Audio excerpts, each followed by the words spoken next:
सोलापूर शहराजवळ असलेल्या बोरमणी गावाजवळ कर्नाटकातील बिदरहून पंढरपूरकडे निघालेल्या बसचा भीषण अपघात झाला आहे। अपघाताची भीषणता इतकी तीव्र होती की बसच्या एका बाजूच्या भागाचा पूर्णपणे चेंदामेंदा झाला आहे। सुदैवाने या अपघातात मोठी जीवितहानी झाली नाही।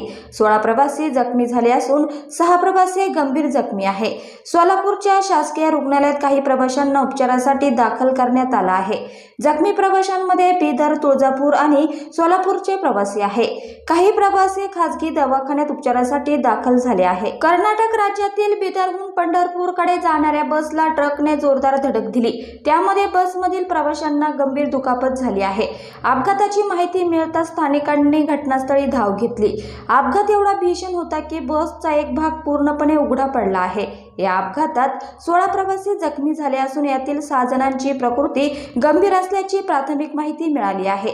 5 ते 6 प्रवाशांची प्रकृती चिंताजनक असल्याची प्राथमिक माहिती समोर आली आहे।